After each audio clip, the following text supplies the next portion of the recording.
Hello everyone, welcome to my YouTube channel simplified nursing में आप सभी का स्वागत है। जैसा कि आपने शॉर्ट्स में देखा होगा, मैंने वहाँ पे एक वीडियो डाला है treatment modalities of psychiatric patient. तो उसमें बहुत सारे क्लासिफिकेशन है। ट्रीटमेंट मॉडलिटीज हम कौन कौन से ट्रीटमेंट्स मॉडलिटीज को यूज़ करते हैं साइकेट्रिक पेशेंट को ट्रीट करने में। तो उसमें बहुत सारे क्लासिफिकेशंस आते हैं ड्रग के, जिसमें से पहला है आपका एंटी साइकोटिक। तो आज हम एंटी साइकोटिक के बारे में पढ़ेंगे। तो वीडियो स्टार्ट करते हैं। कुछ अगर ना समझ आए तो आप मुझे कमेंट करके पूछ सकते हैं। Antipsychotic are those psychotropic drugs which are used for the treatment of psychotic symptoms. Means antipsychotics में वो साइकोट्रोपिक ड्रग्स आते हैं जो साइकोटिक सिम्टम वाले पेशेंट को ट्रीट करने के लिए यूज किया जाता है। इसको और ऑल्सो नोन एज न्यूरोलेप्टिक भी कहा जाता है इसको। As they produce neurological side effect, क्योंकि ये न्यूरोलॉजिकल साइड इफेक्ट प्रोड्यूस करता है, इसीलिए इसको न्यूरोलेप्टिक कहते हैं।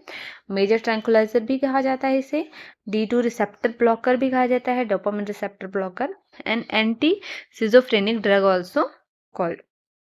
Then antipsychotic medication can not cure the illness. जो एंटीसाइकोटिक मेडिसिन होते हैं ये क्योर नहीं करते इलनेस को, बल्कि they can take away many of the symptom और मेक देम माइल्डर। तो ये क्या करता है, बहुत सारे सिम्टम्स को कम करने का काम करता है और उन्हें मेक देम माइल्ड करने की कोशिश करता है।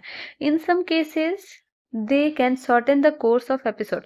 सम केसेस में क्या होता है, ये ट्रीटमेंट की वजह से जो उनका एपिसोड्स है, कोर्स का जो भी एपिसोड्स है उसको कम कर सकता है। इलनेस की जो एपिसोड्स है उसको वो कम कर सकता है। देन हम इसका देखते हैं क्लासिफिकेशन,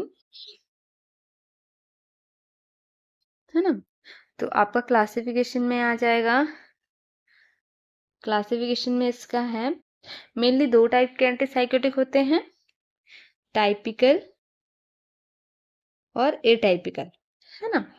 तो ये जितने क्लासिफिकेशन से फर्स्ट जो है ये आपके टाइपिकल में आते हैं, देन एटाइपिकल, देन अदर्स। तो फर्स्ट है आपका फिनोथियाजिन्स। इसके अंदर आपके मेडिसिन आ जाते हैं, क्या क्या ड्रग्स है वो आएंगे, ट्रेड नेम उनका क्या है वो।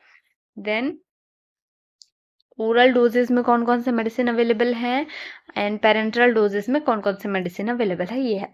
तो फर्स्ट है आपका फिनोथियाजिन्स। इसमें आपका आ जाता है क्लोरप्रोमाजिन आता है, देन ट्रिफ्लोप्रोमाजिन आता है, थियोरिडाजिन आता है, देन ट्रिफ्लोपेराजिन, फ्लूफेनाजिन, डिकोनेट्स। नेक्स्ट है आपका थियोजेंथिन्स आते हैं, इसमें आपके फ्लूपेंथिक्सोल आता है। देन आपका ब्यूट्रोफेनॉन्स आते हैं, इसमें आपके हेलिपेरिडोल्स आते हैं। देन डाइफिनाइल ब्यूटाइल आता है, इसमें आपका पिमोजाइड आएगा। देन पिपेरिडिन्स आएंगे, इसमें पेनफ्लूरिडोल आएगा। देन आपका एंडोलिक डेरिवेटिव्स आएंगे जिसमें मोलिंडोन्स आएंगे। देन डिबेंजक्सोजेपाइन्स आएंगे जिसमें लेक्सापाइन्स आएंगे। तो ये उनका ट्रेड नेम्स है और ये कितने डोजेज एमजी में अवेलेबल है ये है। ओरल एमजीज अवेलेबल है एंड पेरेंटल एमजीज अवेलेबल है। इसमें कोई भी अगर आपको डाउट रहेगा तो आप पूछ सकते हैं, है ना। देन नेक्स्ट हम देखते हैं, ये हो गया आपका typical.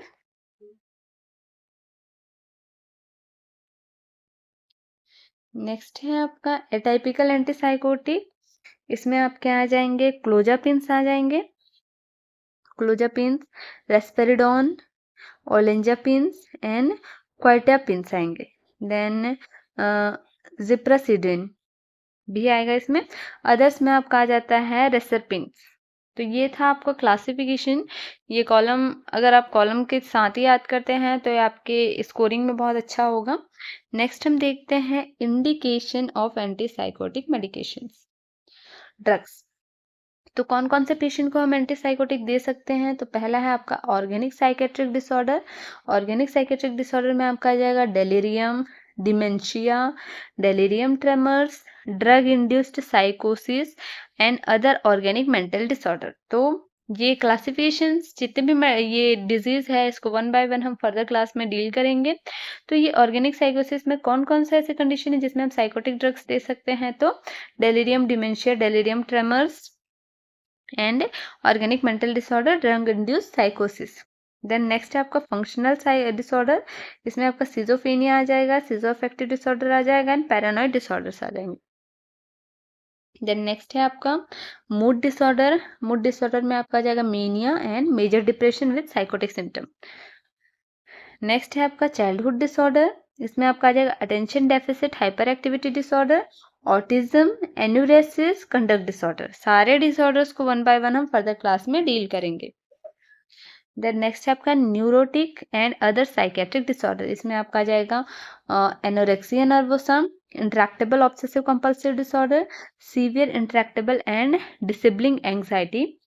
Then other medical conditions भी कुछ कुछ होते हैं जिसमें हम एंटीसाइकोटिक्स मेडिसिन का यूज करते हैं, तो वो है आपका Huntington chorea, intractable hiccups, then nausea and vomiting, tics disorder, eclampsia, heat stroke, severe pain in malignancy and tetanus.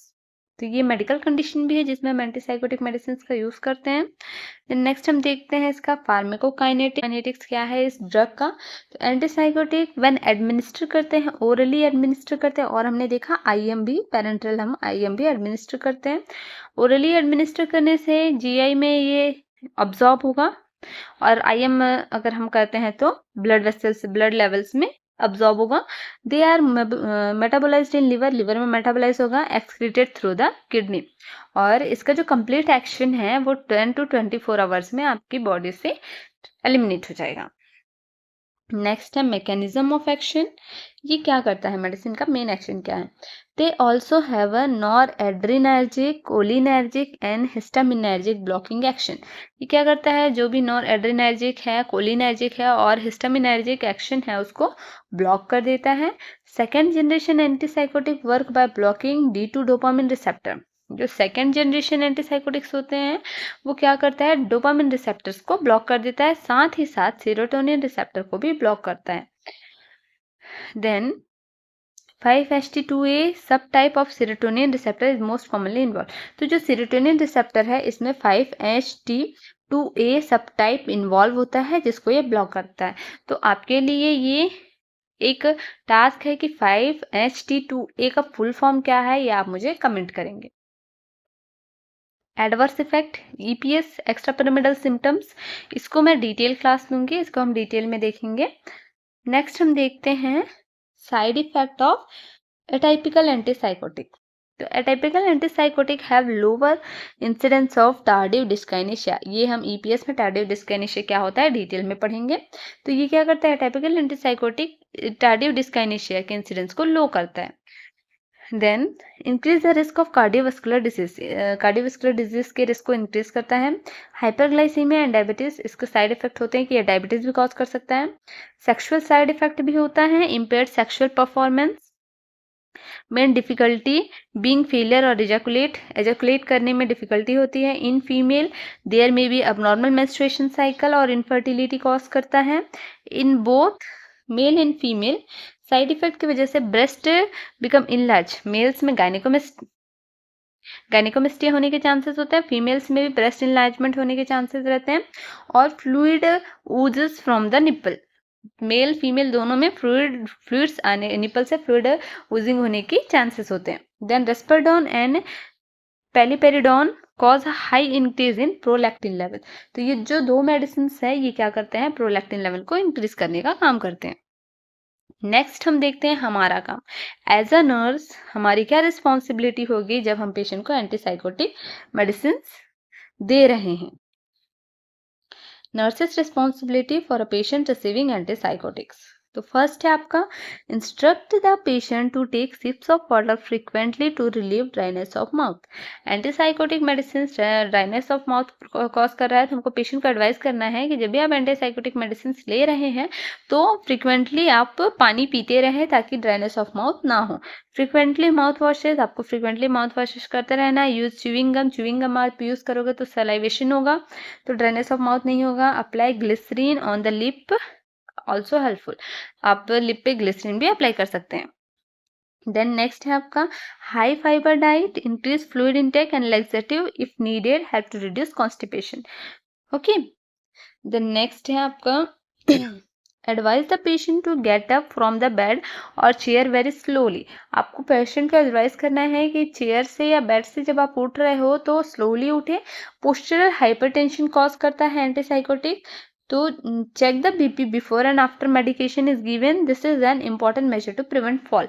Postural hypertension, sudden आप पोजीशन चेंज करोगे तो बीपी ड्रॉप होने के चांसेस होते हैं।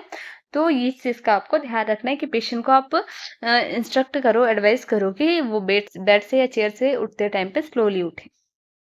Then changes of drug may be necessary if side effect are severe. Patient को अगर side effect बहुत सीवियर है, जैसे हम ईपीएस पढ़ेंगे, उसमें से कोई साइड इफेक्ट बहुत हैवीली पेशेंट को हो रहा है, सीवियरली हो रहा है, तो हमको वहाँ पे ड्रग्स में चेंजेस करना ज़रूरी है as prescribe by physician. Then next है आपका observe the patient regularly for abnormal movement. Patient में कोई अबनॉर्मल मूवमेंट तो नहीं हो रहा है, ये आपको रेगुलरली चेक करना है। टेक ऑल सीजर प्रिकॉशन, सारे सीजर प्रिकॉशन आपको प्रिपेयर करके रखना है, रेडी रखना है। Patient should be warn about driving a car और operating machinery when first treated with antipsychotic. आपको पेशेंट को वार्न करना है कि आपको मेडिसिन लेके कोई भी ड्राइविंग या फिर ऑपरेटिंग मशीन वाला काम नहीं करना है। Giving the entire dose of bed time at bed time usually eliminate any problem from sedation. क्योंकि ये जो मेडिसिन है मेनली सेडेशन कॉज करता है, तो आपको कोशिश करनी है कि बेड टाइम पे ही आप सारे मेडिसिन प्रोवाइड करें। द नेक्स्ट है advise the patient to use sunscreen measure for photo sensitive reaction, जैसे कि use of full sleeves, dark glasses, ये सारी चीज़ें। नेक्स्ट हम देखते हैं teach the importance of drug complaints, side effect of drug and reporting it to severe. आपको पेशेंट को सारे ड्रग के कॉम्प्लेंट्स बताने, साइड इफेक्ट बताने हैं और बोलना है कि अगर आपको ज़्यादा परेशानी होती है तो तुरंत रिपोर्टिंग करेंगे। रेगुलर फॉलोअप के लिए आपको पेशेंट को बोलना है give reassurance and reduce unfounded fear and anxiety. आपको रेश्योरेंस देना है सारे मेडिसिन के बारे में अच्छे से एक्सप्लेन करके, चीज़ों के बारे में एक्सप्लेन करके, ताकि पेशेंट की जो अनफाउंडेड फियर है, एंग्जाइटी है, वो रिड्यूस हो सके। तो ये था आपका पहला क्लासिफिकेशन एंटीसाइकोटिक ड्रग्स। ईपीएस के बारे में हम फर्दर क्लास में डिटेल में स्टडी करेंगे। तो आज की वीडियो अगर आपको पसंद आई हो तो चैनल को लाइक शेयर सब्सक्राइब करना ना भूलें, और जो मैंने होमवर्क दिया है कि आप उसका फुल फॉर्म कमेंट करेंगे तो वो ज़रूर करें।